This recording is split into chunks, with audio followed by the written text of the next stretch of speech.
Sports Social Podcast Network. It's in! Campbell comes off the bench to be a hero!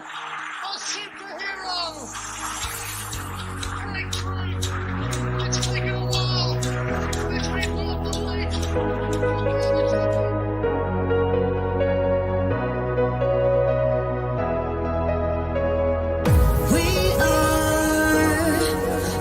To mark a new beginning.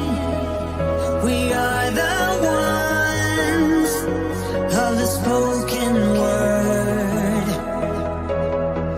We are the ones who keep the planet spinning. And yes, one day we will rule the world.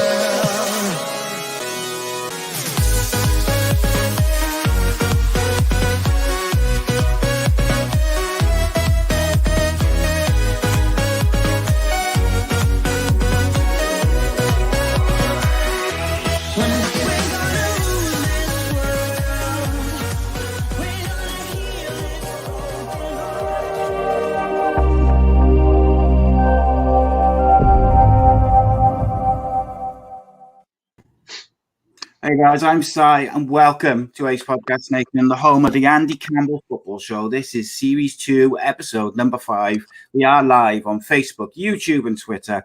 Ace Podcast Nation, of course, you're home to many great shows in the series featuring top guests, expert analysts and more. So please do give us a follow on social media. Subscribe to that YouTube channel. Click the bell for notifications.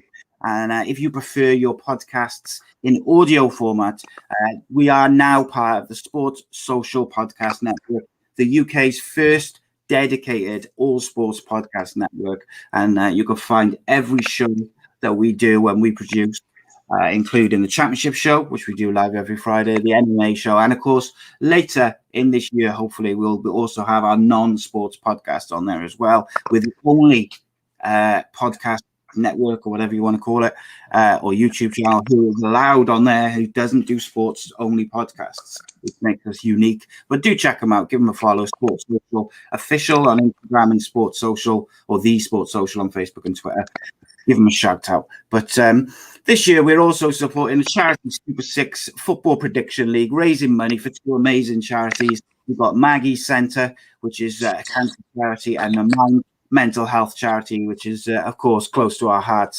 There's a number of ex-footballers, including a number of Cardiff City footballers, who you can compete against. There are also cash prizes for the league winners, myself included. I'll also be competing. I didn't have a very good week this week, unfortunately. But you can join still. Contact Will Melu. He'll be in the chat today. There's also in the description Facebook group that you can join. It's free to enter. Oh no, it's not free to enter. It's £10 goes to charity, I think it is. And of course, it's free to play each week. But I urge you to do it. It's a good cause and a lot of fun. Test your predictions and your football knowledge. Why not? Just as we wait for the last few late stragglers to join us, a big thank you to Black Diamond Sports. They are a global sports agency who represent sports stars from around the world. For more information, you can visit their social media pages as well as their website. Links in the description and the closing credits. And today's sponsor is Bespoke Financial and Dan Ralston. Dan Ralston of Bespoke Financial is giving away a free will worth £140 with any new policy which is taken out. So please do check him out. Give him a call. Don't miss out on what is an incredible offer. He's looked after Mr. Andy Campbell with various policies over the years, including the critical illness and the injury cover. They are top of their field and they provide award-winning service. We are proud to partner with such a top-class brand. But with no further ado, let's get into it. First and foremost, my co-host, he is the goal collector, the fox in the box, still the king of the Millennium Stadium, Cardiff City and Middlesbrough hero, Davy Jones' favourite son, Mr. Andy Campbell. How are you, mate? Good evening. Yeah, absolutely over the moon. I know for a fact we've got some excited viewers. One in particular. I'm looking forward to digging deep with our guests. We've got an amazing guest, by the way. This is something new and fresh. Probably for the wrong reasons, because obviously what we'll find out very, very shortly. But no, super excited because it's not easy to be a professional footballer, as we're going to find out very shortly in the next hour or so. So yeah, we can't wait for this. Yes, indeed. It's good. Really looking forward to. So let's introduce the man himself. I'm very excited to welcome tonight's guest. He's Ex Bolton Wanderers, Oxford United, Bury, Shrewsbury Town, Plymouth and Mansfield Town fullback, Mr. Joe Riley. How are you, Joe? You all right, mate? Yeah, thank you. Thanks for having me on.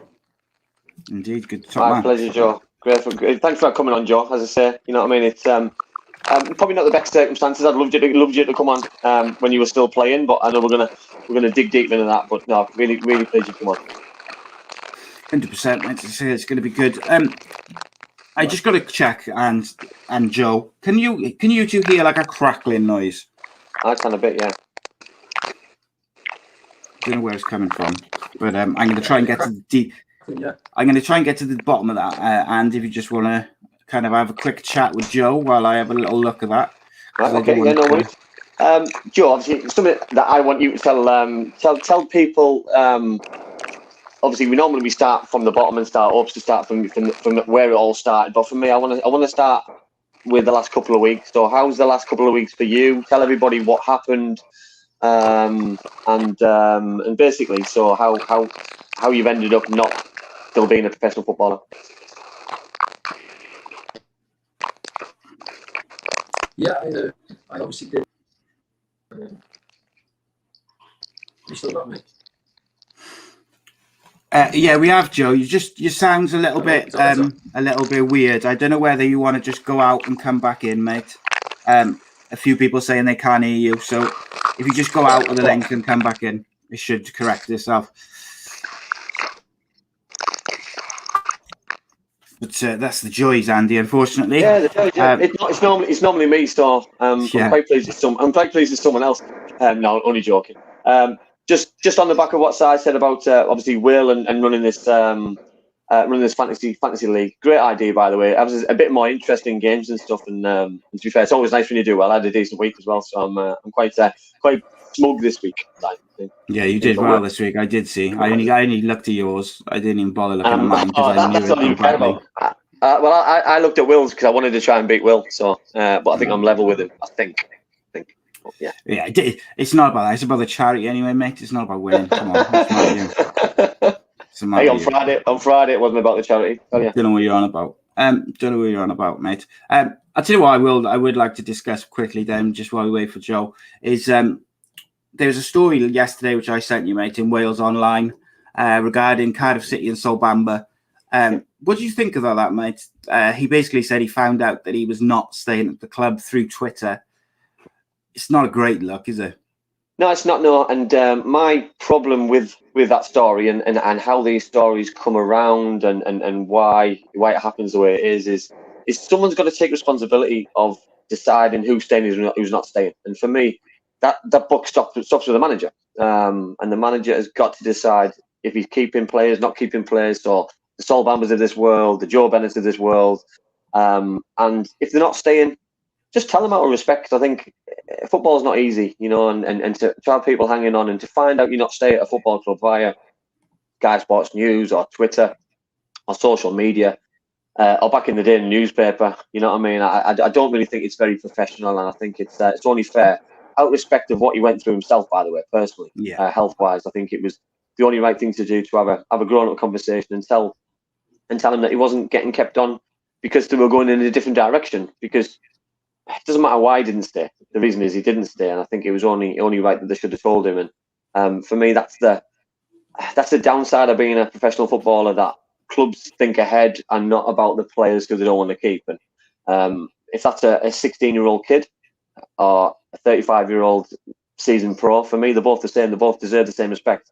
They're both professional footballers in that club. They deserve to be told the right way, because, you know what I mean, you don't know how it's going to affect a person finding out that way. Because if I'd have found out over social media or Sky Sports or however, a phone call from someone else to tell me, I'd want to find out if it was true. So I'd want to get in touch with the manager anyway. So it's going to cause problems. It's going to cause a friction between a club, a love for a club, and I just think it's unnecessary.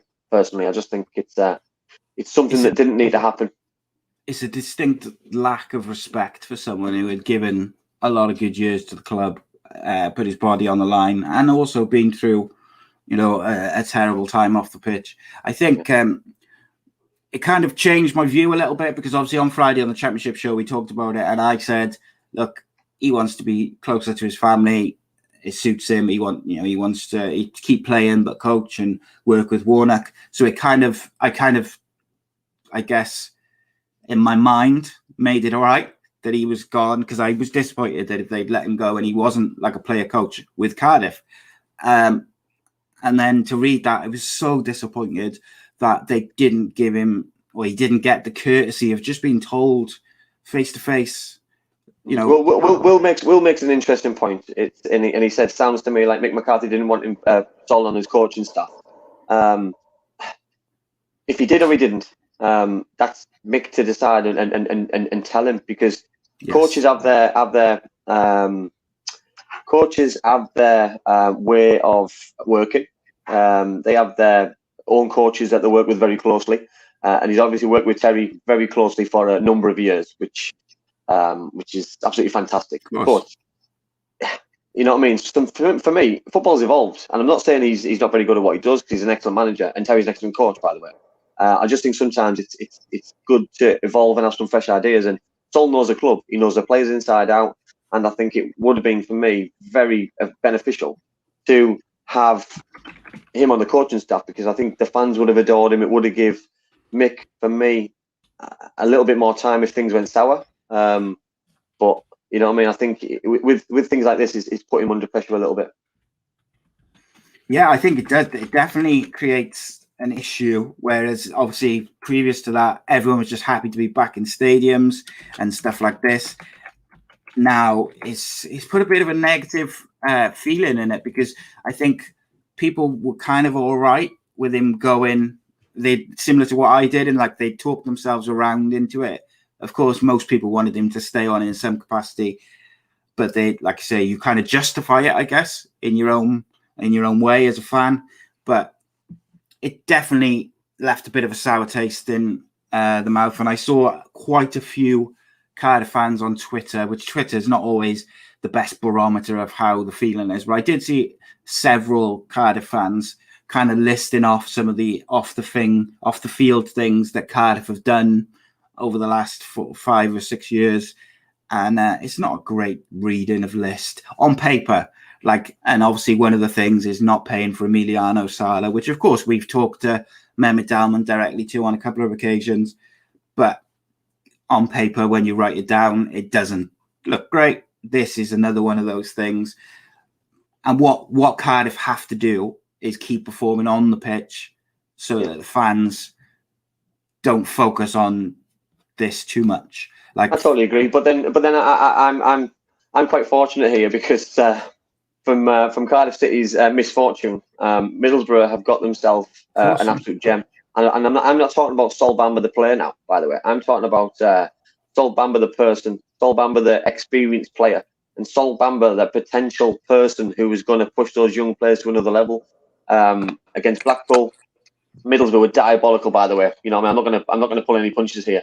Sol Bamba played one of the worst performances alongside some of these young kids I've seen for a long time. However, the experience he's going to push on to Nathan Wood, and the experience he's going to push on to Jed Spence and Dice Gill and all these kind of players, you know what I mean? That Joe will tell you, playing alongside some experienced players as a young player is so beneficial. It's scary, and Sol will pass it on in abundance. You know what I mean? He'll be super important for the way that Middlesbrough are pushing on this season. So Cardiff City's failure in keeping somebody and pushing him to another level, coaching wise, is Middlesbrough's gain for me, because I fully expected Sol to retire. I fully expected him to be on my TV for Sky games every Friday, Saturday, Sunday. Very good pundit, by the way. Because he was absolutely Rolls Royce for me. He looked the part. He had his shiny head. He had his smile on his face. He was absolutely amazing, and I just love watching him. He just oozed class. But for me, I've got win-win now, because he's wearing the red shirt at Middlesbrough. So I'm delighted. Indeed, mate. Indeed. Right then, Joe, how we sounding, mate? Yeah, sorry about that. It's all right, don't worry. Nice Hey, and Joe, crystal clear again, no? just so you know, mate. Normally it's me who has all the issues, so everyone's quite surprised it isn't me anymore. So I'm touching wood, by the way, as I say this. So I'm quite happy. Quite happy. Yeah. So Joe, what we're going to do is let the viewers get a bit of a feel for you and your tastes, and we're going to throw the Magnificent 7 at you, which is 7 quickfire questions, mostly on football, a couple of other little things, nothing too strenuous, but there might be a grenade in there or two. You never know. Depends if I was in a good mood when I was writing it. Really, it's just you should be all right. I think you should be all right. Then let's have a go. It is rare that I'm in a good mood, in fairness, but there we go. So let's see.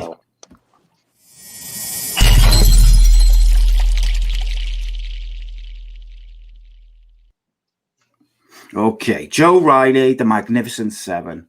Always nice and easy to start. Messi or Ronaldo? I should say Ronaldo, being a United fan, but no, Messi for me all day. Ooh, interesting. Yeah. Favorite TV show? I'm going to get a load of stick for this, but at the minute it's Love Island. I can't get enough of it. Oh. You're right, like you are going to get loads of stick for it. I know. And rightly so, by the way. And rightly so. Rightly so. To be fair, I'm a sucker for Love Island. I love it. I look forward to it every night. I like the honesty though, because you could have easily hidden behind the non-answer. Easily. I could have just got like it. safe, but yeah. I love a bit of Love Island at the minute. Yeah. Oh dear. Okay, it must be an age thing, I reckon, and I do think it must be like a young man. I just love cheesy TV. I love that kind of stuff. Me, I just kind of like, I don't know. Yeah, well, do you know what, Joe? Like, I know where you are. You know, when I think it was probably the area, but when Geordie Shaw was on, I couldn't get away from it. Every time it was on, I'd be recording it and watching it over and over. I just couldn't. Yeah, I don't mind a bit of trash. I don't mind a bit. See, for me as a Welshman, right? Whenever they put Welsh people on TV to like interview them or put them on TV, they put like the stupidest, cringiest people they can find, and I just feel like I cannot watch it any further because of it. Okay, most hostile ground or atmosphere you've ever played a game of football in, Joe? Off the top of my head, I think I remember going to Luton once, and I hated it there. I had a bit of a beast, so yeah, Luton. It was just not great. It felt like different answer, isn't it, Si? Different answer, because we spoke a lot of people about the Millwalls of this world, but I know what Joe's talking about Kenilworth Road. That Kenilworth Road's a ground which everyone's on top of you, and it's like you can't really get away from the supporters there, especially playing. I'm guessing Joe played at fullback that day as well. That taking a throw in and things, and you can hear every comment, which is not nice at times, by the way. Yeah. Angry. I remember that one. I just remember like taking a few throw-ins and hurled abuse at. Angriest teammates. There was a guy I played with called Gary Deegan, and he was like normally in pre-season, no one flies into tackles, and honestly, God, this guy he was a really nice lad, but honestly, pre-season the ground was rock hard, and he was just flying into everyone, and he was like, "Yeah, it's pre-season, mate," you know what I mean? But yeah, Gary Deegan. So the next question was Shrewsbury or Bury, but I just saw that Rye asked Shrewsbury or Plymouth, so I'm going to turn it into Shrewsbury, Bury, or Plymouth. Vicious. That is a tough question. I have a good relationship with like most of the fans. I think Plymouth's the biggest club out of the three, and there's no denying that. And yeah, Plymouth fans are just the mileage and the way they travel in numbers is unbelievable, to be fair. So because Ryan's asked the question, I'll say Plymouth. Fair play. Well, man. Fair play. But I do know though what George just said there about Plymouth fans, and I don't know if it's because there's not many teams around that area. In order for it to go, and you know what I mean, like you look at any of the club. London have got loads of teams. The North East got a few teams. Manchester's got a host of clubs. Liverpool's got a host of clubs as well. Tranmere's, Liverpool's, Everton's, etc. around there's not many teams to go and watch and support. So, you know what I mean? They're a huge club if they can just get to the level they need to get at, because that club needs a huge division for them to showcase their talent. 100%. And then we've got your funniest teammates you've ever played with, Joe.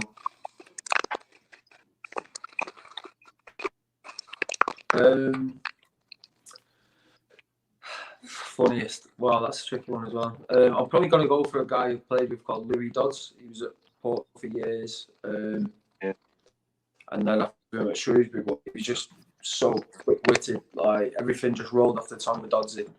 He was just, he was so, like, people, he was a different type. You have different type of boys in the dressing room. I played with a guy called Adam Alabt, who, I could just laugh at him all day. He's not meaning to be funny, but just one of them characters that I could just sit, watch, and just laugh at. He was like just a great guy. But honestly, it was like some of the stuff that used to come out of his mouth at times just used to make me giggle. They're always the funniest people. They are the ones who you need those kind of people side as well, though. You know what I mean? Because you know what I mean. You just named the clubs there. What Joe's played for at the start. That a lot of travelling involved in all those clubs. Plymouth, just to name one. That, you know what I mean, when you've got those kind of players in the dressing room and on the bus, you know what I mean, the journey goes quicker. You know what I mean? There's so much lightheartedness, even after a defeat or before a game. It's just, you need those kind of players. And I don't think, I look at changing rooms now and I see clubs and games and I don't see much fun. I see some clubs look like they have loads of fun and they're really enjoying it, and it looks dead easy. Where some clubs look so serious, it's quite scary, really, which saddens me, because football's a once in a lifetime opportunity. Yes, indeed. And then the final question is, I'm just going to wait a second because I don't know if Joe's frozen. He might have well frozen, I think. He'll be back in a minute for his for the final question. I've got no doubt about that. But Donna's question here is like, do you play golf? And why do so many footballers play golf in the free time? We'll ask that question to Joe, because I know Joe's just been playing golf, so we can ask him that. Yeah, 100%. I hate golf, by the way. I hate it. I've never. I played once, and I was so bad. I ended up getting. I played in a charity game, where a current player or ex-player who goes around with all these people, and I had somebody with me who could play and I couldn't play, and he stood behind me, holding the stick behind me at the same time. Oh, it was so patronising. Could have threw the club in. So I just thought, this isn't me. This I like any sport. I don't mind the golf, as in the banter and the walking around and the socialising after with a drink. But yeah, I can't do. Footgolf. Footgolf, yeah, it's different. My kids. Yeah, there's a new there's a course near me. It's Dorpsley. It's 9 holes and it's fantastic. You know what I mean? The idea of it to get people out there active and playing and the competitiveness. You know what I mean? I think is just it's superb. And for me, Footgolf all day long. You know what I mean? I couldn't be bothered with the sticks or crazy golf. Yeah, crazy golf. Don't mind that. Have a go with that, mate. Have a go with that. Yeah, but my youngest has done Footgolf a couple of times. He loves it. He really enjoyed it. It's just one of them things, mate. I wish that was there when I was younger, though. I really do, because I think it would have kept a lot of people out of trouble. I think it gets you outside, and you know what I mean. Instead of just hanging around places, I think it would be like it's not expensive as well. I think it's really quite reasonable, especially where we live. 100%, mate. There's a question which I can do, I suppose. So Gaz says, "What's happening with the live show?" So. I think he means this is the live one. So basically, I have a rough plan in place. However, I'm holding off putting it into paper for some personal reasons, which I might have to just hold it off for a while. So we have got a loose plan for it, and hoping that it's going to be in November, but we're going to have to wait and see, I'm afraid. But as soon as we know for definite, we will release details on that. You'll be the first to know after Andy and Kev, basically. But I just had to press pause on it for the minute. But it will happen. 100% will happen. It's just where I was hoping to do it in November for the weekend of my 40th birthday and kind of correlate the two together. I'm not I'm still hoping to do that, but not 100% if it's going to happen just because of stuff, which, whatever. Right, Joe. Sorry, Sorry, mate. It looks like we're going to have a battle with technology, but it's all good, mate. I think It's my all good. Wi-Fi's down. Like there's something around here. Some of the Wi-Fi's down for some reason. It was weird because I paid my bill as well. I don't know. it was weird. Do you know what? You got in there before someone in the group chat got in there, because I'm always getting My mum literally lives like a minute away, and she said that hers is down, so I don't know whether they're doing something around it. I'm not sure. It could be. I'm blaming that anyway. It was weird though because it was crystal clear, and then all of a sudden you kind of just went. So I might just, if it starts going crackly, I'll just have to leave and then come back. Yeah, it's all good, mate. Right. So the last question on the Magnificent Seven is, and I love this question. I've adapted it especially for you, especially because it's my second favourite city in the world. But the question is, it doesn't have to be football related, but in your opinion, who is the greatest mank that's ever lived? It's a good question. Good question. It's Noel or Liam, isn't it? It's one or the other. Good answer. Yeah, but which one? Which one? Yeah. You got to pick. Sit on the fence. I'll go. You're upset. What? Yeah. Good. Yeah. He's the all day long. Yeah. Yeah, I like that. Still relatable now as well, I think. Yeah, a lot of he's people. still going. Do you think they'll get back together, Joe? The hard-hitting questions. I've never seen him live, so. Oh my God, I feel so old. If I've got to put the house for sale and watch him live to buy a ticket, I will do. You know what I mean? Yeah. It's a once in a lifetime opportunity. That. I had so growing up, I was like a mad Stone Roses fan, but I was like just too young to be able to go and see them live before they broke up. Yeah. And then literally, like I went to see Ian Brown a number of times, loved it, but it was never obviously watching the Stone Roses. They got back together. I was like, oh my God, dream come true. I had a ticket to go and see him in Heaton Park. My brother got me these tickets. We were going. It was like the dream for me. Like it was literally the dream. And then I got some health problems and whatever, and I wasn't able to go, and I missed it. Oh, no. And then they pretty much have stopped doing gigs again since, where I would have been able to go. Nightmare, mate. Yeah. But anyway, I'm to be fair, I'm a massive Ian Brown and Stone Roses fan as well. So yeah. To be fair, Ian Brown's a Man United fan as well. I shouldn't have picked him. Yeah, well, that's it. That's So if you had to pick between Ian Brown and Liam Gallagher, who are you picking? No, Liam Gallagher for me.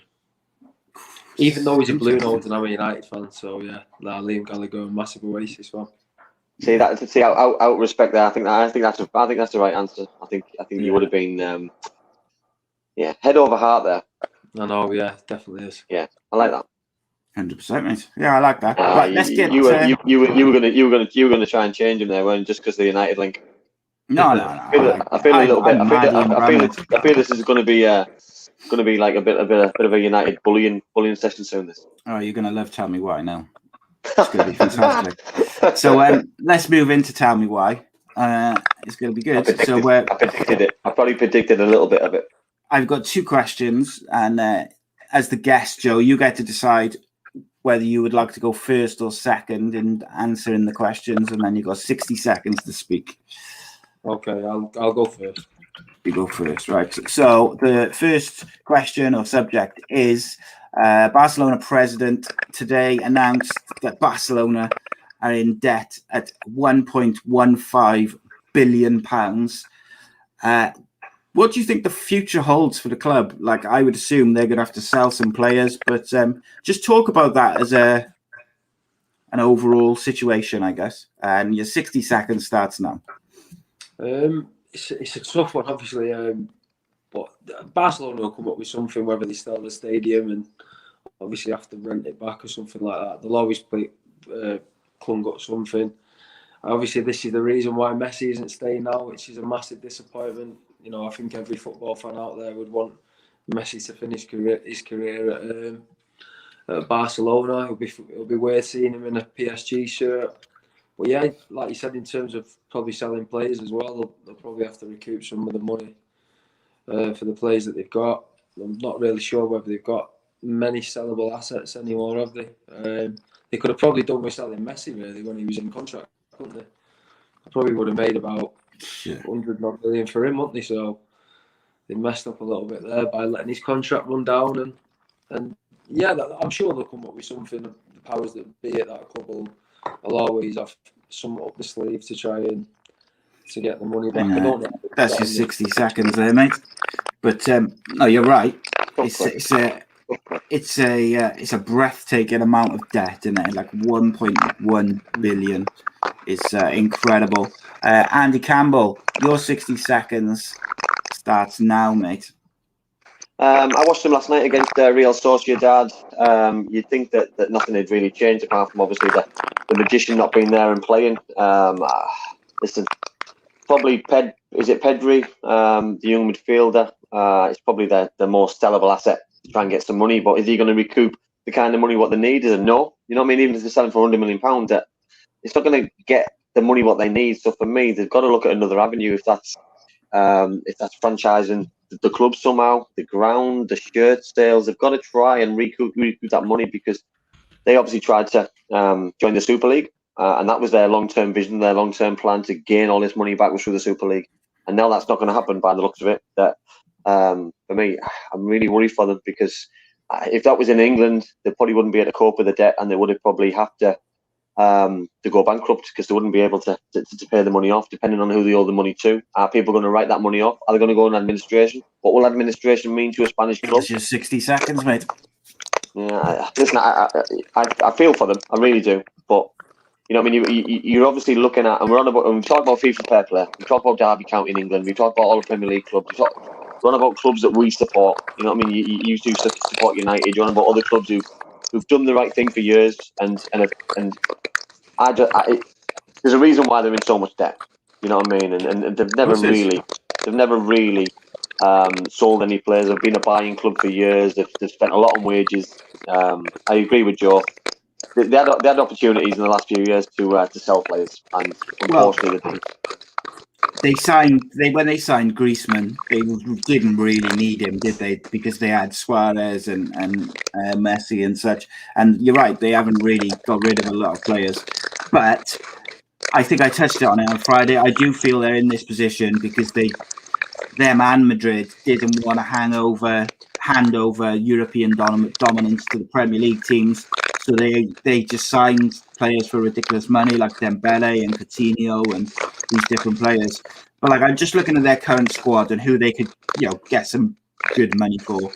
And really, you've got like Depay, Griezmann, Coutinho, Dembele, Aguero, Piqué, Aguero, and they got that young lad, Fati, Pedri. And then Frankie de Jong, maybe Umtiti at the back. I'm not sure how much they'd get for someone like Busquets, who's coming to the end of his career. And then outside of that, mate, they are kind of... There's no names where you think, oh, yeah, they could get like 80 million for them or 100 million for them. Well, let's be honest, Joe. If Barcelona sold every one of those players... They wouldn't even touch that. That's my point. That's my point. So what's the point? Because they're going to be left with no players. They're going to be left with nothing to build the football club and the foundations from. So for me, they've got to look at another option. And I don't know what that other option is and how they find that option. There's billionaires in the world. Is somebody going to pick them over and push them onto another level? Because how do you push Barcelona onto another level? You can. I don't think you can. I don't think you can. That's debt as well, isn't it? You know what I mean? It's not like they're buying a share in the club. That's actual debt that the club owes. So how they get in a position like that, I'll never know. And if like Joseph said, if someone comes in to buy them, that person's got to clear the debt. So then they need 1.5 billion pounds to clear the debt and push the club forward. Right? No one in the right mind is going to put that kind of money into a football club. It's just dead money straight away. So how they've let it get that far, how the Spanish FA have let her get that far is beyond me. By the way, I don't think Madrid are in much better shape. I've got to be honest. I totally agree. They haven't said it. What do you think of this? Will Mellish, just before we go to the next question, he says, I think the transfer window has ruined football finances with such a limited time to sign players. It's made clubs desperate and they push the boat out too far. And I think this hiked prices up as well. But do you think that's had an impact on it? Or do you think it's just wages and everything which has come with the price of Champions League success? I think it has an impact because they've paid over the odds for people, and because they've paid over the odds for people, they've not sold players on when they should have. They've let contracts run out, like the Suarez's, the Messi's, and they've caused their own problems. But then you've got wages on top of it. You've got sign-on fees. You look at the kind of contract that Messi was going to sign if they continue with the finances the way they are. £25 million a year, £25 million sign-on fee. That all adds up, by the way, and that's potentially every couple of years. So there's a reason why they're in debt, because they're paying that kind of money. And it's just, listen, in order to get the best players, but then if you had a wage cap or financial fair play, which meant that you can't spend what you don't have, then you've got to get the money in to generate to spend the money. And for me, that's the only way to do it fairly. And then it stops these billionaire owners trying to ruin football. Yeah, 100%, mate. Right. Next question for Tell Me Why. Go on, Joe. Go on, Joe.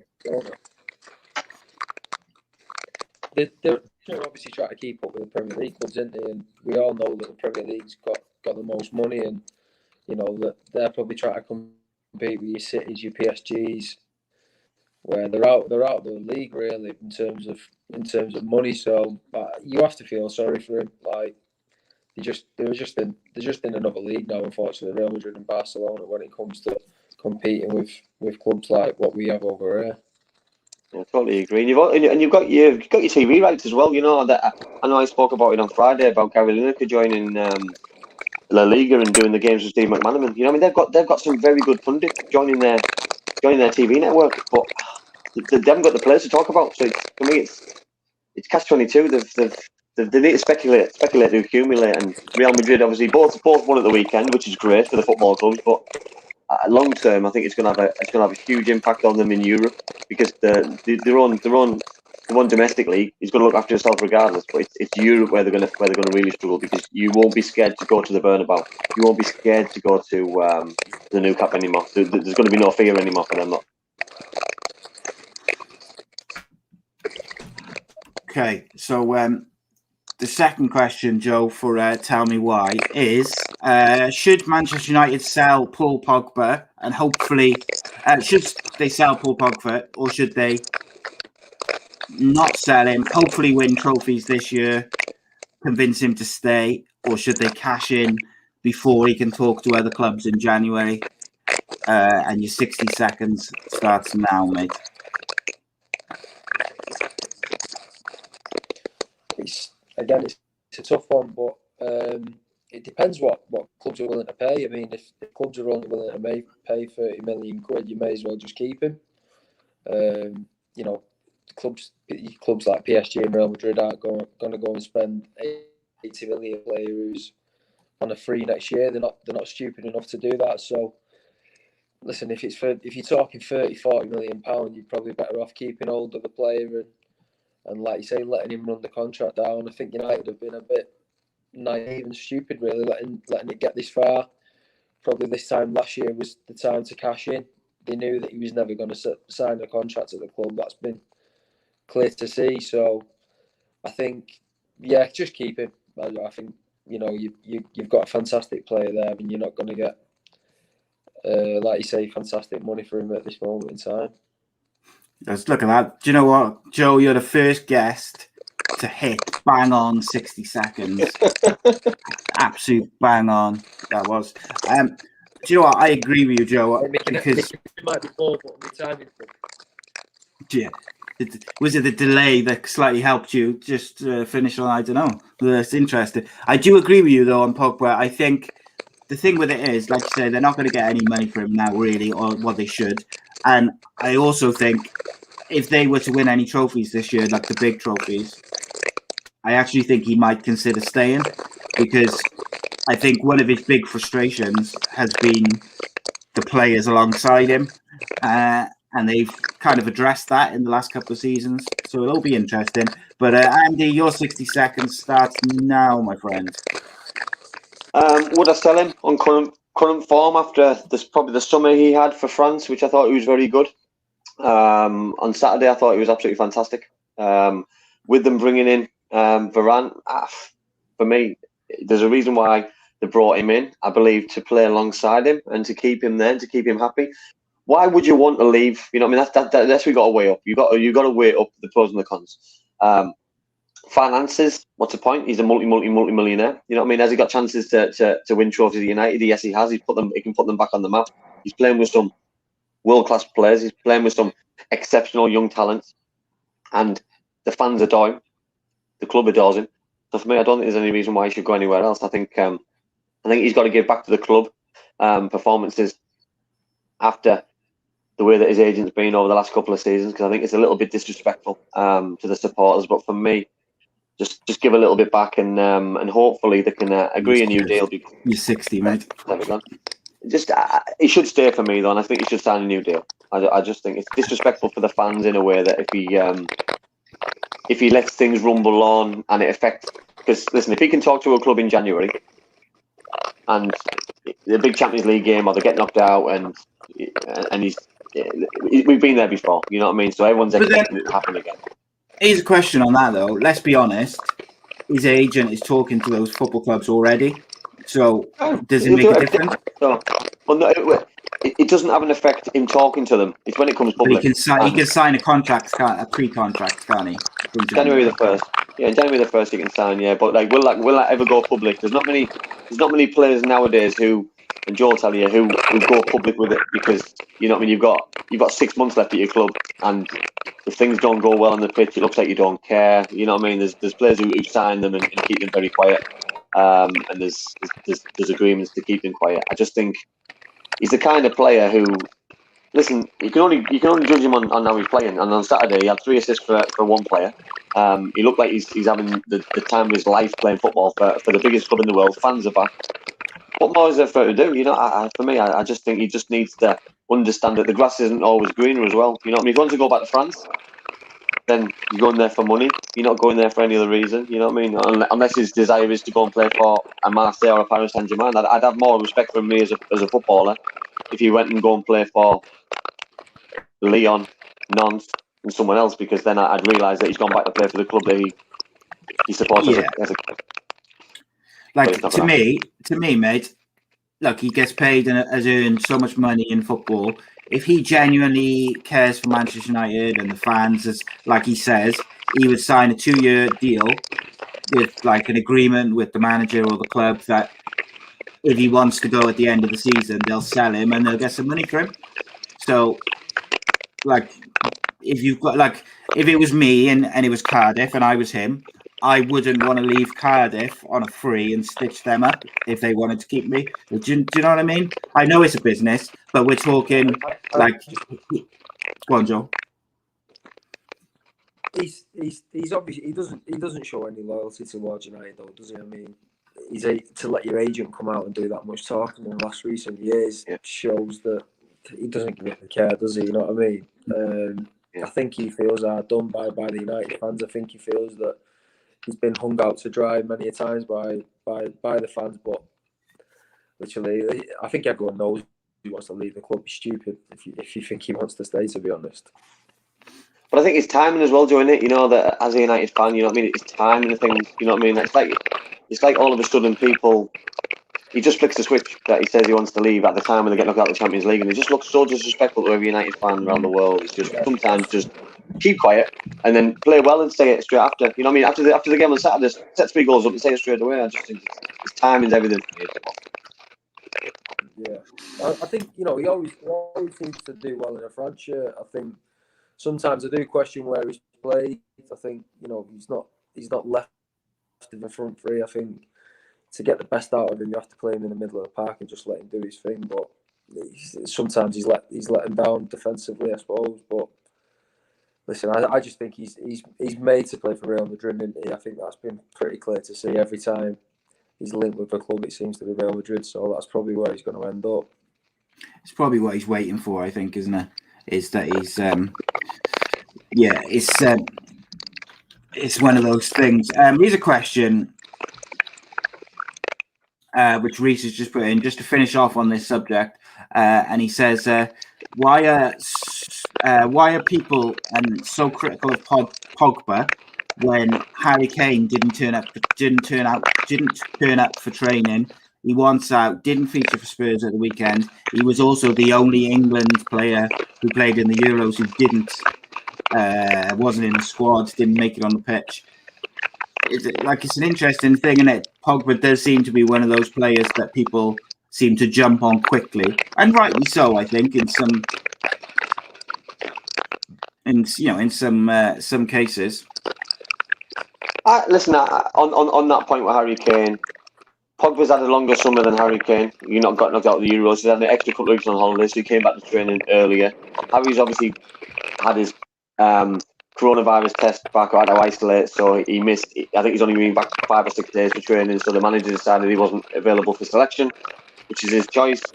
Backfired a little bit at the weekend with Son scoring and Man City losing to Spurs. It makes Harry maybe look a little bit more silly and unprofessional. But listen, whoever he plays for this season after the window, he'll get a top quality striker. But for me, we're talking about loyalty here, and for me, I think I'd love to see him keep the white shirt on at Spurs. Personally. What do you think of Harry Kane, Joe? It's a tricky one because obviously he could go on and be like Shearer has been at Newcastle, couldn't he? He could be an absolute legend and have a statue built outside the ground, but it seems to me like he always talks about winning trophies, and you can't deny a player going to want to sign for a City or Chelsea, someone that's going to compete for the Champions League and Premier League. So I think he's obviously being advised, being told to stay away from training by his agent or the people that represent him. Whether it's the right or wrong decision, that is entirely up to them. I think there's ways and means of doing things, and it seems to me like he's obviously trying to force a move, isn't he? Yeah, I totally agree, Joe. Totally agree. Right, moving on, Joe. I think it's only fitting now that we dig deep into you. As they normally, we go back to front, but I think there's only one place to start is the current situation. Obviously, if the viewers aren't aware, obviously you unfortunately had to retire from football. Can you tell people a little bit of background on how that came around and obviously what you're up to now? Obviously, keep yourself busy. So August the 1st last year, we was in pre-season, and we was training well. Obviously, tough session in pre-season. The ground was quite hard. I've gone to stop in training, and my knee gave way on me. I felt like a pop in my knee. All the lads around me started going, "Oh, well, that's not right." And obviously, I was in a lot of pain. So I found out I did my anterior cruciate ligament. When I had the scan, I found out I'd also torn some of my lateral cartilage as well. So quite a big operation. I did the same on my left knee when I was 21. So I've obviously experienced it, and I knew the feeling, and I knew straight away, to be honest, when I did it. Just had the operation. Everything was going okay, I suppose, up until about 6 months in, when I started to notice this kind of clunking sound in my knee. Went to run, didn't feel good running. Had a scan, found out I had a lump of scar tissue in my knee, and also tore my lateral cartilage again. Had another operation, had an injection before the operation, 2 injections after the operation. Tried it again, and then literally was in too much pain to carry on. Obviously, we're talking 3-4 months ago now. I didn't really know what to do. Was with a really, really good physio, to be fair, at Mansfield, Tom Whittemore. We went back and seen the surgeon, and the surgeon just said, "I don't think there's anything more I can do for you. You've had 2 major surgeries on your knee. Having a third wouldn't make it any better. Having another injection won't make it any better. So I just feel as though there's nothing more we can do. It's rather your knee gets better, or the way it's feeling now is that you're going to have to retire." And yeah, I obviously had to make a decision to retire on what he said as well, which is bitterly disappointing. It's not nice at 29 to be told you're going to have to retire. There's nothing more that we can do for you. And yeah, since then I've been lucky. Really, I've had a really good agent who's looked after me in the last 7 or 8 years, and he said to me, "Listen, if you do have to retire, then you can come help me out and do a little bit of work with me," which I'm doing at the moment and quite enjoying it. It's funny, that you're the things you've said, so many synergies with myself, that you remember the date of the injury, you remember what the ground was like, you remember exactly that it was yesterday. You know what I mean? And it's so scary that, same as me, when I'd ruptured my Achilles, I remember the day, the time, who I was playing. Like it was yesterday. I remember the crowd. I remember my reaction, everyone else's reaction, and it's so scary though, because you take yourself back and you wonder if there was anything different that you could have done in order to not have that moment again. You know what I mean? That could I not have ran for the ball? Could I have? Did I have to do what I did? Could I just turn the other way? Yeah, you ask so many questions, and the answers never the answer. You never come around to the answer that you need, unfortunately. I've actually got it on video, and I've watched it about 20 times and told myself, could I not have just? I've gone to like burst past a player. I've thought, could I not just played it simple? Could I not have worn them boots? Could I've just turned in another way, like you were saying? It's just, but it's one of them things. I've been unfortunate, really. I've had quite a career where I've been struggling with a bit of bad luck, and I had 1 or 2 real serious injuries. Like I said before, I had an anterior cruciate ligament when I was 21 as well. So to have one in your career is very uncommon. To have 2 is even more uncommon. I'm just one of the unlucky ones, I suppose. No, I totally agree, and that feeling, being told by the surgeon, because you know what I mean, to tell the viewers that, you know what I mean, I've had that news, and it's probably the most, I can probably relate it to something on terms of being told that someone's died, because you know what I mean, when I got told that I couldn't play football professionally again, something died inside of me that day. You know what I mean? And I remember it like it was yesterday. I was stood with the physio. I looked at him, he looked at me, and we didn't speak. And one thing I regret that day is driving myself to the hospital, because having to drive back an hour and a half, 2 hours back to Middlesbrough was really tough. You know what I mean? Because having to think about those words over and over and over again for an hour and a half to 2 hours, just to be told in my own words that I'm never going to play football again, was tough, and it was hard to take. And I don't think any player ever gets themselves ready for that moment and those words. And for me, I don't think clubs do enough. I don't think the PFA do enough to get people ready for that moment, because that could be ability, it could be injury, like it has been for a lot of players. It could just be for any other reason. And I just think players need to be aware that that's around the corner, because every training session could be a last, every game could be a last, every tackle could be a last, every shot could be a last shot, every goal could be a last goal. And I just think players need to understand this. And I think for me, I'm a big advocate for ex-players to go around to speak to players and help them with this kind of advice, because for me, I think if they hear players who've been there, wore the t-shirt, can advise and give that kind of guidance, it can only be a good thing for me. Yeah, definitely.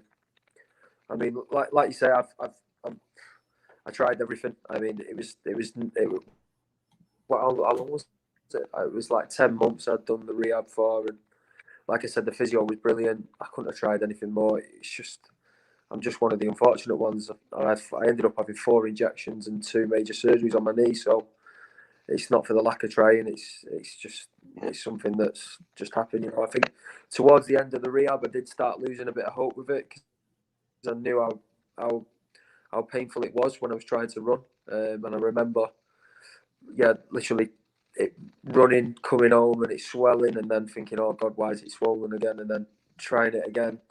Next time I went in and seen him, and it ballooned up again, and I was in so much pain, to be honest, when I run. And to be honest with you, I've not ran since.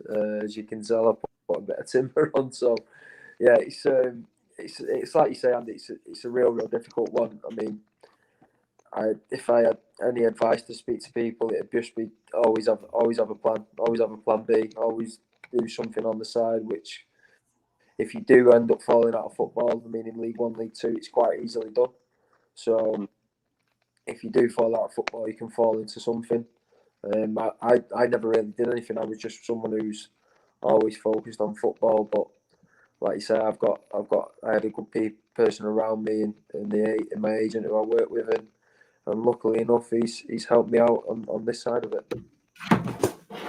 Which is obviously really important. Obviously, I know we're gonna talk about Ryan, and obviously I'm sure Ryan's singing is going to come up very shortly. But John asked a good question earlier on, whilst connections weren't great about golf, and I know you've been playing golf today. So a question's there about can you do any exercise or just golf now? And my question to add on to that is, how would you feel after playing golf? Obviously, with the way that you play golf and you swing, does it have an effect on the injury, or does it take its toll after, or a couple of days after? Yeah, I mean, I can to be honest, I can only play like once every couple of weeks at the minute because, like I say, it's still quite swollen, my knee. After golf, it does swell up, so that isn't always great. But I mean, I'm not totally just not doing anything in life just so my knee doesn't swell or I'm not in pain with it. I've got to kind of get on with it now. It is what it is. I wouldn't try running again anytime soon until I get it, or until it feels a little bit better than what it is. I'm just kind of sticking to cycling at the minute and sticking on top of doing some leg weights. That's what I've got given a program off of physio just to stick by and trying to make it a little bit better. But yeah, I don't think running or certainly not playing football or anything like that is anywhere near me, to be honest, which is, like I say, a shame because my little boy loves football. I mean, I can kick it with him in the back garden, but in terms of when he gets older, running around with him, I'm not sure if I'm going to be able to keep up with him, to be honest. But and just listening to that is, you know what I mean. I know. I've just smiled there because we're so relatable here because things you're saying. That was one of the things that what went through my head that with my three girls, you know, I mean, my daughter was probably 6 or 7 at the time when I probably retired, and I thought the same thing, you know, that I want to be able to run around in the garden, I want to be able to play with my kids, I want to be able to, what's more important to me is trying to scrape around and see if I can do it and giving it a go, and then realising that my health's not important anymore, you know what I mean, or family took over, you know, and I never really always thought like that. It was only probably when I had kids and I started to probably think of the bigger picture, and I just think it's so important and so refreshing to hear you speak so honest and relatable to everybody else, because you know, when you know your own body as well, and you know that you're trying to do things which are going to help you increase your fitness, your health, your lifestyle, because you've been so used to being a healthy, fit, young footballer and a young man. You know what I mean? So to not do that anymore and still live the same lifestyle, eat the same food, drink the same stuff, you know what I mean? It takes its toll on your body. You know, I know now how important it is for me to be able to keep fit and healthy and right at an older age. You know what I mean? I'm probably just as fit now as I probably was back in the day when I played, but I've had to really cut down on lifestyle. I've had to cut down on what I eat, because it's you see people and ex-players especially who try to live the same life as in off the pitch, and you stop playing the football and doing the training, and it's just so scary how much your health takes a toll, and it's but listen, it's so refreshing to hear how you talk. You know, it's great, to be honest. More mental as well, isn't it?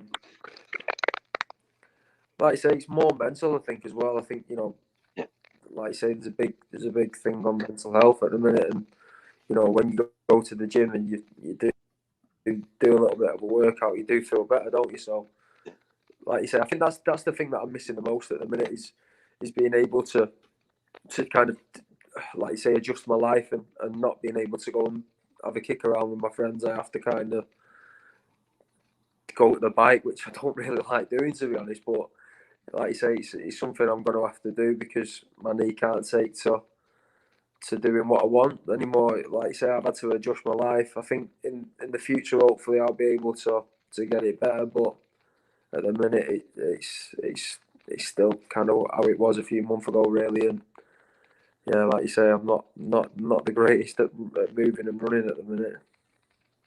And I think that's, for me, that's the heartbreaking part of it all, which obviously the viewers will be listening and starting to understand that 1 minute, Joe, you were a footballer, healthy, enjoying it, loving it. The banter was great. You were with all your mates playing football, doing the best thing in the world. And then the next minute, without knowing about it, your life's changed. You know what I mean? Because you know what I mean, and subconsciously, you know what I mean. You've had that injury before. You know how serious some noises, some movements, some functions when they don't happen on your body. You know what I mean? I ruptured my Achilles, and I knew at that minute that something was massively wrong. You know what I mean? And just by looking at people's faces as well, I was probably more worried about someone's reaction than I was about the noise and the mess what was left on my foot, on my ankle. It was which sometimes stays with you. You know what I mean? But they only do that because they care, because they know that it breaks the heart, because they know how much pain you're in. They know how much you love the game, you love the club, you love the boys, you love the banter, and it's there's no better thing being part of a football club, part of a changing room. You know what I mean? That 1 minute you're having all the banter and all the thing, and then you say now you're going on your bike on your own, you're going to the gym on your own. It's so disheartening at times, but you'll get there, and you'll learn to get fitter, get stronger with it, and you know what I mean, and you'll be able to get back in that changing room with, hopefully, if you do decide to go to coaching, or you know what I mean, with the agency thing that you're doing, you know what I mean, you'll be in and around football as a banter, which, you know what I mean, it sounds like that's what you desire, that's what you need, and I needed it. I still do to this day, and it's the best thing that I've ever done. Yeah, like you say, it's something. I think you speak to anyone who played with me. I was quite a bubbly lad in the dressing room, and that's where I liked. So, I mean, I just used to look forward to driving in and taking the piss out of people, to be brutally honest. So, that's the thing that I'll miss. I'll miss that. I'll miss going in and ripping tearing into someone for the game, or I don't know, having a go at the airport. That's what I used to thrive off. That's what I miss, and that's what I am missing at the minute, to be honest with you. But like you say, I will get there. I'm quite a positive, forward-thinking person, and like you say, I've kind of done with my career now. I'm not really looking back. I'm tending to look forward, and I've got a young family, so you've got to, I suppose.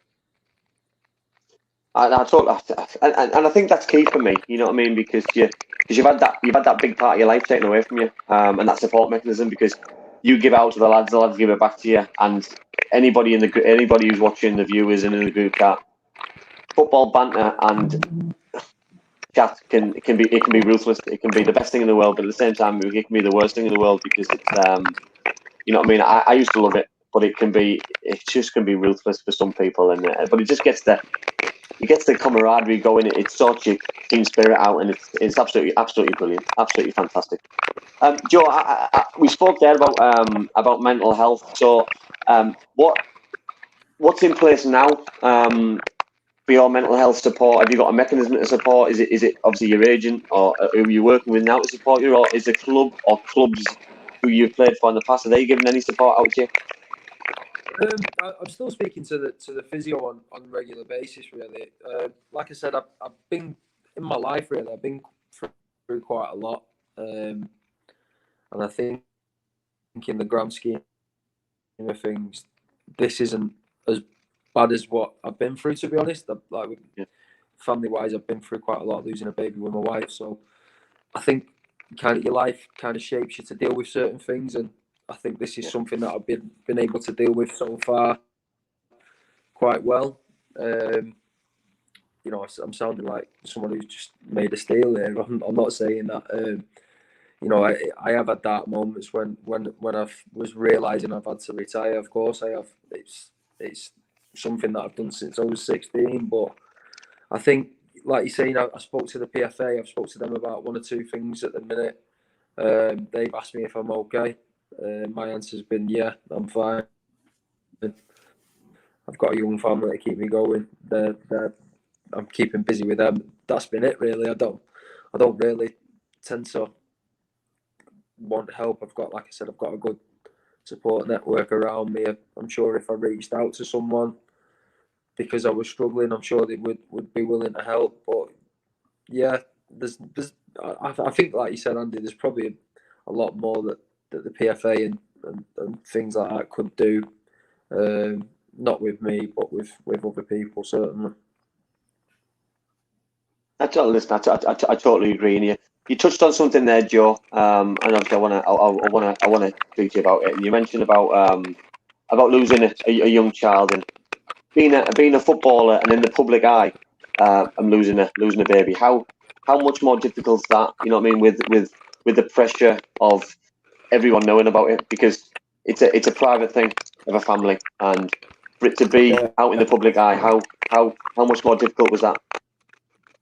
Yeah, I mean that was the worst thing that's ever happened in my life, to be honest. You know, obviously going through it with your wife as well, and it was something which again, like I'm talking about my injury now, it's not something that I'm seeing my wife in pain with. It's something we had to go through together. I was lucky at the time, really. I was at a great club in Shrewsbury with a good manager who really supported me well through it.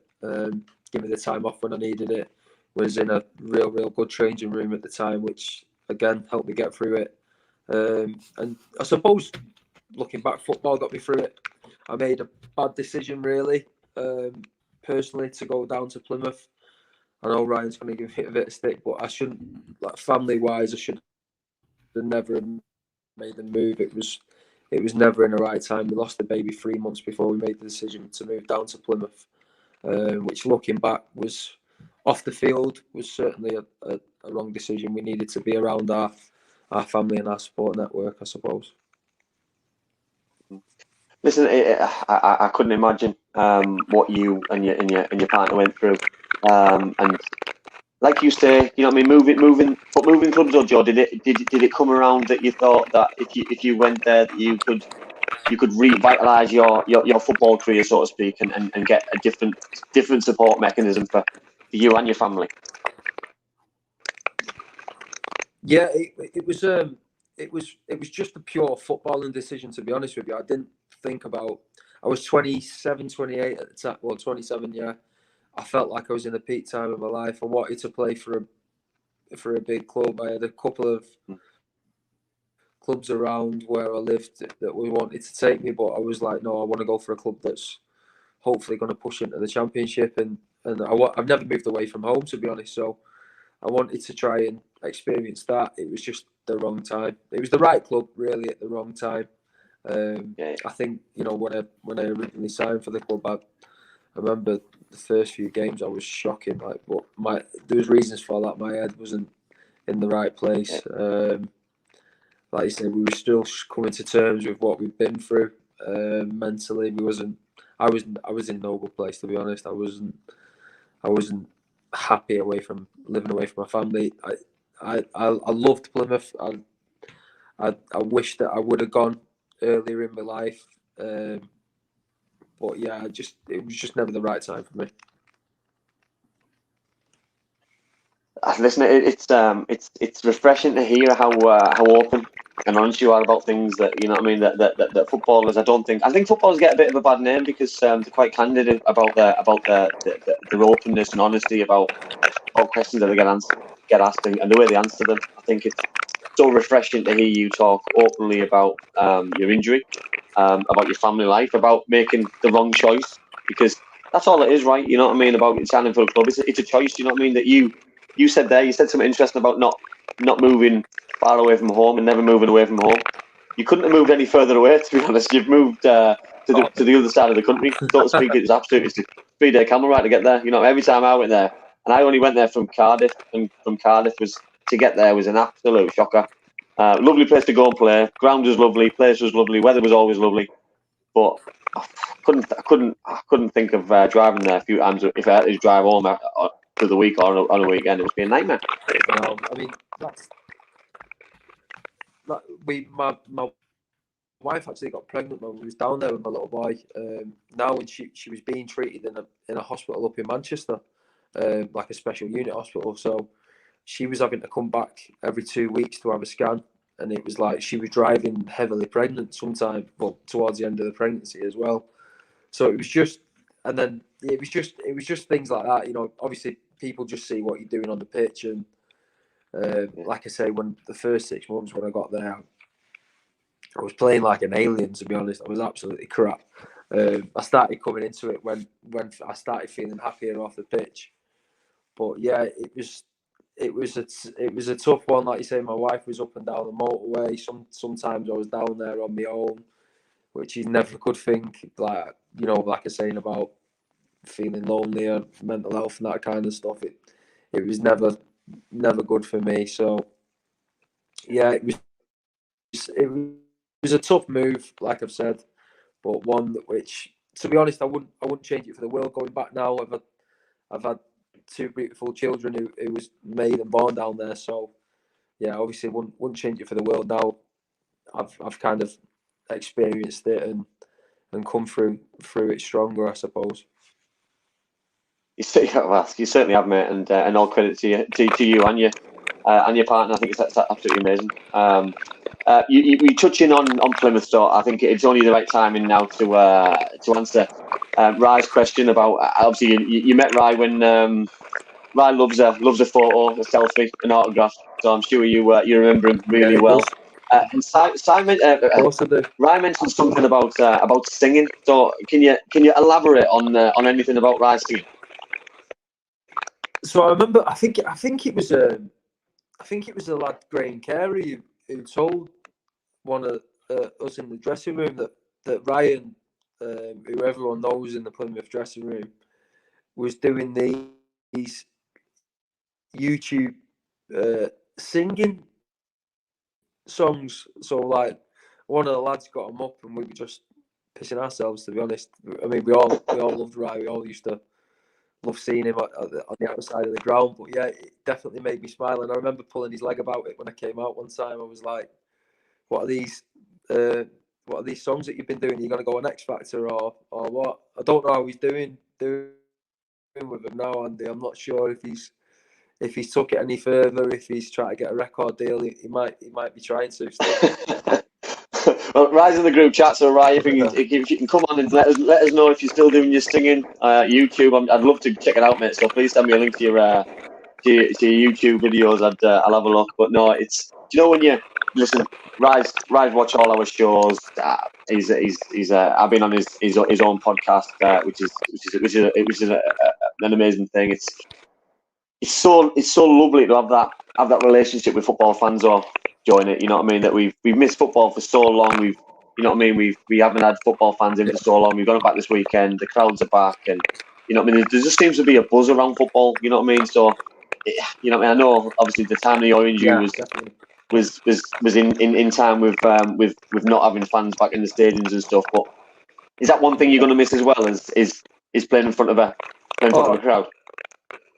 Definitely, mate. I mean, even like I was saying about me not playing too well at Plymouth. Plymouth fans have always been great. I've never had bad support wherever I've been. Really, I'm quite luckily. I've always kind of played with fans that have taken to me, and that is something that I've definitely missed. You can't. The only thing that beats scoring a goal in front of fans and celebrating is I suppose having my kids. That's the only better thing than that. It's a surreal feeling and one that I'll certainly miss now, definitely. It's funny you say that though, because playing in front of fans and having that buzz and standing in the tunnel and waiting for that roar, and you know what I mean, and trying to prepare yourself for it, and like you say, scoring a goal in front of, it doesn't matter how many fans are in the stadium, but if there's a big game and it's a sellout, it's just, there's no better feeling, because the noise you don't really hear. It's just a euphoria of just excitement. It's just one of the best things in the world. And when you talk about that, I want to touch on then your debut, your Premier League debut for Bolton Wanderers. Can you tell people about when you found out how the game went? Obviously, it was a very good result by the research that I've done. So can you tell people about that game? Yeah, it was. I played in the League Cup, so I think I was 19 at the time. I played in the League Cup, and I got man of the match actually in that game. We played Macclesfield against Macclesfield Town. I remember waiting. Macclesfield Town, yeah, and I remember waiting, and I thought that I was going to play in the league, pretty much certain after that. But I had to wait a couple of months, to be fair. Owen Coyle was the manager at the time, I had massive respect for him. He's a great manager, a great guy as well. And yeah, he pulled me like on I think it was the Thursday before the game. The game was a Sunday. I think he might have pulled me on the Friday actually. Sorry, tell a lie. Friday just told me that I'm going to be playing starting Sunday. Just do what you've done in the previous game when you played. You've been doing really well in training, and just enjoy it. And I suppose them words. As soon as he said I was starting, I can't really remember what he said after that. To be honest, my mind kind of went blank, and I just couldn't wait to go home and tell my dad. Really, it was a surreal day. Yeah, we ended up winning 5-0. Yeah, like I remember coming home, watching Match of the Day, being on Match of the Day. Remember picking up the paper and being in Team of the Week in the Sun and News of the might be even News of the World back then. I'm not sure, but it was just a surreal time, really. And yeah, certainly probably my best memory in football. Looking back, to be honest, I don't think it gets much better than that. I think 19. 20, I don't. It doesn't make, to be honest. But like, how did you feel then? How did you feel from the Thursday to the Sunday? Did you have any nerves? Because it's a long time in terms of football to know you're going to play. You know what I mean? Because you're obviously working on shape. You're working on the way that you want to adapt your game to the team's game. And obviously, I played at Bolton as well when I was a young player on loan. So I know obviously the training ground. I know the Reebok and obviously things. But how did you feel then for the couple of days after finding out that you were going to be playing? But if anyone knows Owen Coyle, you wouldn't have done shape. Like everything was fun. In games with Owen Coyle, the training. I mean that was probably a positive. So I wasn't overthinking things. It was kind of just I enjoyed training. Then went home and I think I might have struggled sleeping the night before, but I felt fine waking up for the game. Obviously got to the game. No one knew I was playing. I don't think even. Most of the players I was playing with probably didn't know I was playing, and he read out the team and yeah, I was playing. So yeah, all happened quite quickly. I think if we would have done shape and I was in it, then you know what it's like. The senior players might have been getting around me saying, "Oh, you need to do this, you need to do this, you need to do that." I think it was just kind of he's been chucked in at the deep end. Let's see how he does, and like I say, it paid off. I had a really good game and yeah, like I say, the best memory in football, without a doubt. It's so interesting though what you just spoke about there. That you said that you finished the game, you went home, watched Match of the Day, you read the paper. There's no better thing, you know what I mean? I used to love going on Match of the Day to see if I could just see myself or when I missed a chance, could I have done better, or when I scored and I'm watching it. You know what I mean? Like people, back in the day, obviously when I played, we got a bit of a, I won't say a bad reputation for going out and socialising, but we did drink too much and we enjoyed our lifestyle off the pitch a little bit too much. But I made sure that I watched Match of the Day and then I probably went out a little bit more. So I was happy to do both. I mixed it up a little bit too much. I watched Match of the Day and then went out and all that.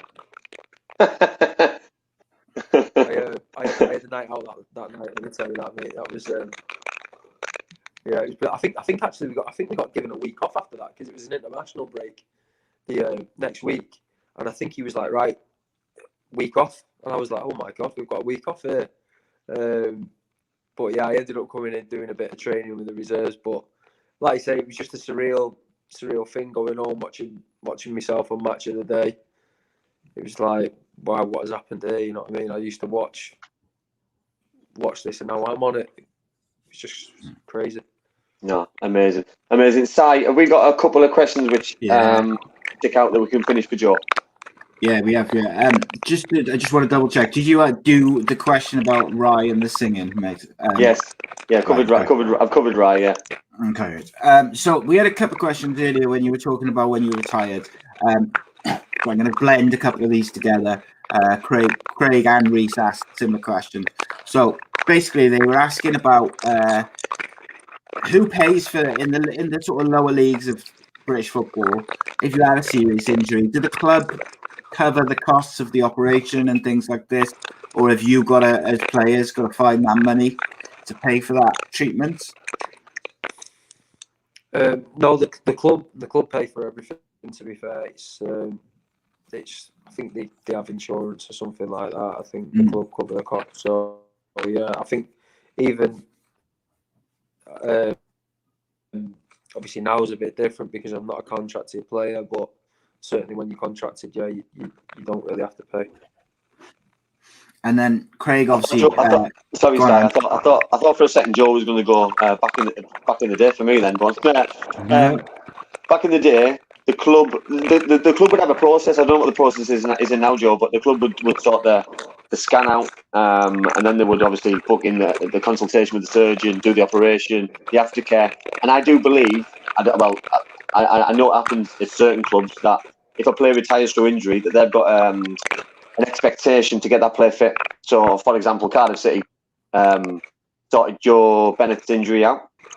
They've got him fit. Yeah. He's not contracted, and he's training with their squad, first team, under 23s, fitness coaches, sports science guys, in order to get himself prepared, either for Cardiff City, if they offered him a contract, or for anybody else who comes fit. And I think for me, that's the best thing that a football club could do, because if there's a possibility, listen, I feel for Joe, because it's not possible for Joe to get for that injury to turn on and get himself fit. But for someone like Joe Bennett, and for guys who finished with an injury and the contract ran out, I think it's only right that the club should help them get to a level which they can go and carry on their football career on.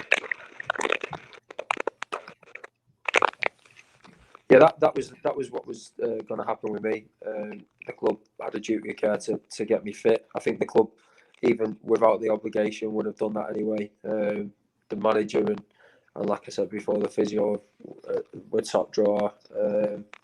They said to me that, you know, I can come back and join in pre-season if it, well, this is obviously a few months ago now, if my knee got better by pre-season, I'd be able to join in and hopefully earn a contract, because I was out of contract. But no, yeah, they had duty of care, but like I was saying, they probably would have done it anyway, to be honest, because they were good people. Yeah, there's just so many synergies, Si, and I said at the start about certain things, injuries and stuff, and the way that Joe talks about the physiotherapist at his last club is a little bit like me, you know. I remember, I hope he's watching. I know he's in Australia, but he'd probably be in bed. Alan Russell Cox, when I finally retired at Halifax Town, and he was a godsend for me. He got me through probably the darkest times in my football career, injury wise, and if it wasn't for him, I'm not really sure what kind of mental state I would have been in. He was amazing, and his aftercare, his thoughtfulness, still to this day, you know, that we keep in touch daily, weekly, and it's just. Yeah, I just hope that in every club they're all the same. Yeah, you do though, don't you? Because you go in first thing in the morning, you see them, and the last thing at night before they go home, and then you go and see your kids and your missus. Then by the time you come back, you do it all again. It's yeah, you do. Exactly. It's together. Exactly. Yeah. Joe, we had this was quite an interesting question. So we as part of Ace Podcast Nation, we do a show with Kev McNaughton, who used to play for Cardiff in Scotland. We've had him on here as well. And Reese, and I think someone else asked as well. You were together with Bolton, I think, and everyone wants to know if you've got any stories about Super Kev. Oh, Super Kev. He was a good drinker and all that. He liked to yes, yeah, we know that too. Off the top of my head, I don't know any proper stories. Actually, yeah, I know one story. Well, it's not one of mine, but he was in a pub round here, I think, and apparently he's got hammered and he's just started drinking vinegar. So yeah. I'm definitely going to ask him that about that on the next show. You know, like the little pots of vinegar on a table. Apparently, he just picked one up and necked it. So I don't know how true it is. Like I say, it's coming from one of my mates, so it might not be that. Probably true. Is. I'm definitely going to ask him about that on the next show. Actually, but we might have, Si, we might have some more story about Super Kev, because obviously our next week's guest is also Bolton orientated, and Joe will have played with our next guest next week as well. So I think it's only fitting. Now we're talking about Bolton Wanderers. That obviously next week's guest is the one and only David Wheater. Obviously, I knew Wheat from back in the day. Obviously, apparently I'm his favourite ever footballer, with him being in his Middlesbrough days. But I'm not surprised with that. But I'm going to pick Joe's brains this week to get some dirt on Wheat. I think it's the only right thing we can do to hit him really hard, because he's a character. He's a character. Stories about Weeds. Doesn't surprise me, Joe. Doesn't surprise me. Well, honestly, we were talking before about the funniest guys. Weeds is up there, definitely. He's one of the funniest guys I've come across. He's brilliant, to be fair. I remember him taking me out when I first broke through to the first team a couple of times, and Jesus, that was an eye opener, I suppose. But you know what? And we started the show with the same thing, that you need those kind of people within the dressing room. You know what I mean? Because you don't understand how important those kind of guys are. And listen, I'm not sitting here and saying that Wheat didn't have the ability, by the way, because he had ability in abundance. He was a cracking defender. You know what I mean? But what he added to the game, to the club, to the dressing room was much more than that. And I remember him at Middlesbrough as a young kid. Didn't really speak to anybody. Had a bit of confidence, a bit of arrogance, which is good, by the way. But obviously, when he left and he started to come out of his shell, he never went back in his shell. You know what I mean? And he's been out ever since. And it's great, because I think those kind of people sometimes need to move away. You know what I mean? You spoke about moving away. It's so important. I came out myself moving away. For me, and that's the biggest advice I'd give to any young footballer, is move away. Move away from your comfort zone. Move away. As long as it's right and it's a right move, not just for the sake of it. Move away and test yourself, because sometimes you can be a distraction living in the same place, the same area, and you see a bigger part of the world, a bigger part of the country, and it's someone said to me, the world's bigger than Middlesbrough, the world's bigger than the North East, and I was a little bit starstruck until I did it, and then now I know the answers now. I know the reason is, and it's bang on and true. Great. Right. I got two questions to finish then. So one is a general question and one is more specific to you, Joe. So we'll go with the one that's specific to you first. And that was Kate Childs asked, have you got any cool shirts or good shirts, favourite shirts that you've swapped with players over the years? I'll have to dig them out. I think I've got Leighton Baines's, which at the time Leighton Baines was probably one of the best left backs in England, and I remember that might have been on the bench, but I was never really one for shirt swapping, to be honest. I remember coming on at United at Old Trafford, and we got beat 3-1, and I didn't really want to have to go and walk in with like Rooney's shirt or something. I just thought it looked quite unprofessional. So yeah, I was never really one for shirt swapping, to be honest. Probably looking back, it would have been nice, but to be honest, my missus won't let me put them up in the house anyway, so there's probably no point. It's funny you're saying that though, Joe. And we've spoken about this, haven't we? About it takes a big man and a big player to walk in after a defeat with someone else's shirt, and like I've just swapped. I wouldn't have dared do it. If someone did that though, and I was obviously in the team, and if someone walked in with like someone's shirt and we got beat, I'd be a bit pissed off too. Yeah, well, you'd be annoyed, wouldn't you? Because it's not about that. Yeah, it's not about that. I remember, who did I see? It was at Barcelona's Chelsea Champions League game where they're swapping at half time, and listen, you know what I mean? Football's just evolved and changed so much, and I can see why the annoyance. I can see why people get angry and frustrated with players, because it looks like they don't care. And for me, just keep your own shirt. If that's what it takes to show people you care, and just wear it. I'm all for it, mate. All for it. Yeah, definitely. Last question, Si. Last question. To Holgate that asked earlier on when we were talking about finances and Pogba and Barcelona and all these different things. He said, do you think, and this will be an interesting question for both of you, particularly because you're footballers and the line of business that you are all currently going down towards, do you think agents should have a cap on how much they can take from deals? We'll let Joe go first, and then we'll get Andy's point of view to finish this off. Then. I think the thing is with agents, they do get you get kind of brushed with a bad name really, but you do need them. Like you definitely need them. They always seem to get talked ill of in the game, but some of the work that you do can actually be quite good. So as far as the cap goes, I'm not sure. I'd probably say no. I'm sure Andy would probably say no as well, to be honest. But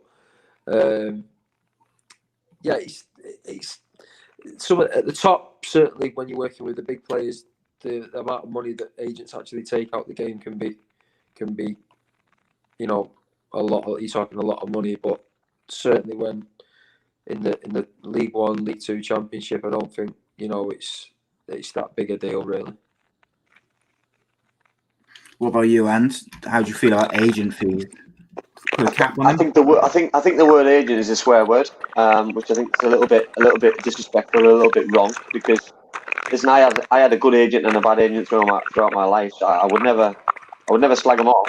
Individually, I could slag people off, but it was so much good for players, and not for clubs, but for players, because players need them. Because it's uncomfortable for a player to walk in front of a manager or a chairman and ask for X amount of money. You know what I mean? So Jack Grealish, for example, would not walk into Pep Guardiola's office and say, "I want 250 grand a week," because he's just going to look stupid. Whereas if somebody else walks in, he doesn't look stupid. So I think it makes it a lot more. That Jack's there to go and play football, and all footballers are there to play football. So for them to go and ask for money puts even more pressure on them, because the conversation's a little bit awkward and you're putting yourself under a little bit more pressure than you need. I agree with what Joe's just said there. Normally, commissions are capped anyway at a percentage. So the percentage for Jack Grealish would have been more for Andy Campbell signing for Cardiff, for example. You know what I mean? And a player signing for Portsmouth because they're in League One. So you know what I mean? The difference in price is huge. But that's just because Jack Grealish is a £100 million player, because the deal is the transfer fee plus the signing on fee plus the wages and the length of the contract. That deal's not worth 100 million. That deal's worth 200 million, because everything and everything added on. So that commission deal is worth a lot of money, millions. You know what I mean? But a deal in League One is worth a small percentage of that, which you know what I mean? Which agents get a bad name, but the lad in League One needs an agent just as much as Jack Grealish needs it, because that agent in League One might have got that lad an extra £150 a week, which that player needs to pay his mortgage. You know what I mean? So it's Messi's agent, mate. Messi's agent took 25 million from the deal. Just the agent took 25 million to go to PSG. Like, how can I put this? That's a lot of money for doing not a great deal, isn't it? Really, like. You don't. Yeah, for him, and I think for him, you don't need to do a lot, because the player speaks for himself, and the player could have done it all himself, but the players that play football, so the players got representatives and family to do the deal for them. That's why a lot of players now.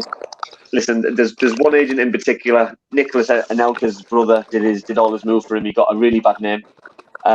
But listen, Nicholas was one of the best centre forwards in the Premier League's ever seen, because he did let his football do the talking and looked after his brother along the way, made his brother very wealthy, and made his brother very famous. So listen, I don't see the problem with it. He needed his representation of someone he trusted. He trusted his brother immensely. So for me, everyone's a winner.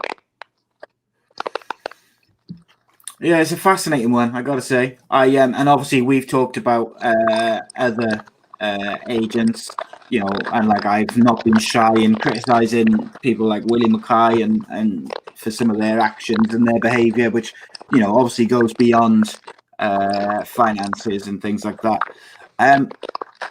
First and foremost, I want to say, Joe Riley, thank you very much for joining us, mate. Really enjoyed listening to you and your story, mate, and I appreciate your honesty most of all. No, it's fine. Thank you for having me on. I'm sorry about the connection early on. Don't be daft, Joe. Don't be daft. For me, I want to second what Stars. I want to second what Stars just said there. Like your story, your honesty is absolutely brilliant. You know what I mean? The way that you've handled yourself talking about the things that you've been through in your young life. Just you're a young man, young lad. You know what I mean? And I wish you and your family the absolute best in whatever you choose to do or you continue to do, because you're a superstar, mate. Superstar. Yeah, thank you for having me on this. Yeah, absolutely, Joe, and you're welcome back anytime, mate. And you're obviously you're welcome to join my mental health and sports series 3 if you want to later in the year, but it won't be for a while. But yeah, just get your mum's Wi-Fi. Yeah.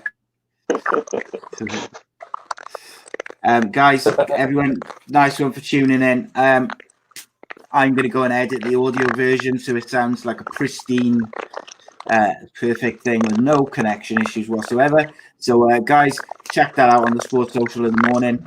Thank you very much. Subscribe to the YouTube channel. We'll be back on Friday for the Championship show. Until then, we bid you farewell. Cheers. This podcast is part of the Sports Social Podcast Network. It's in! Campbell comes off the bench to be a hero, a superhero. Coming through. It's taken a while. It's been walked away.